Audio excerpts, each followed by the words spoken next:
كتمكة مكة مكة كتمكة مكة مكة لەمڕۆ دەرداندا مكة لەمڕۆ. دانیشتوانی ئەم گوندە زیاتر لە 250 ساڵە لێرە نیشتەجێن. ئێرە گوندی یەنیجەی سەندرانی پێدەڵێن. ئەم گوندە سەرجەم دانیشتوانەکەی کوردە و سەر بە پارێزگای ئەنقەرەیە. لەم گوندە بەشێکی زۆری عەشرەتی شێخ بزێنی، ڕەشوانی و لەکی و جەلالی تێدایە کە بە زمانی کرمانجی و گۆرانی قسە دەکەن. ئەم کوردانە لە کاتی شەڕی دوو ئیمپراتۆری عوسمانی و سەفەوی ئاوارە دەبن و ڕوودەکەنە ئەم ناوچەیە و لە دەوروبەری ئەنقەرە نیشتەجێکراون. ئەوان داواکاری سەرەکیان پاراستنی مافی خۆیانە لە دوای هەڵبژاردن.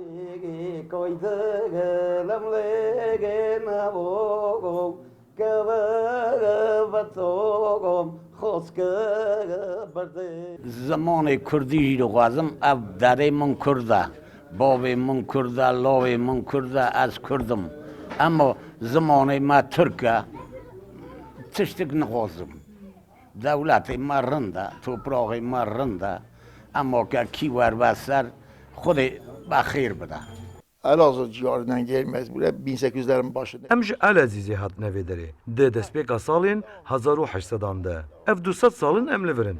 Em eynî Kurdin û jiyana xwe berdewam dikin. Me mil da hev û biriya xwedîkirina ajalan û ajotina erd jiyana xwe berdewam kir. Niha em li gorî jiyana modern jî dijîn. Erebeya her kesî heye.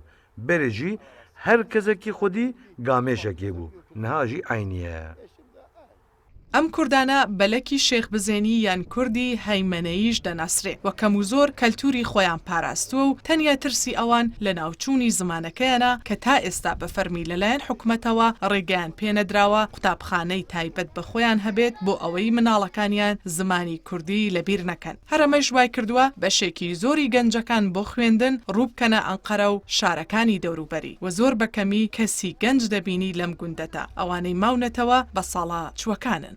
ایتم کرمانجی هجنیه تا بیده خوازینگه و زمان خومان ایتم او اما هجنی تشتاچو ده دیامون نه ده ترکیه هجنیه اما و زانه خومان ایتم بینین ورف عددمان میگنیکین زاروال بیچکمان داوه کرمانجی و زانی هر گره او ایمه زانه من جا ویردکین 8000 insan seçmeni هستن یه فقیر ماگن ایره پر پسوی 50000 دوار هاوی پس هاوی گی فریتن گوش کردن چین و شیره فقیر مانجا را خود لحاله ونگر سانکی دپرمه لیره ویالایده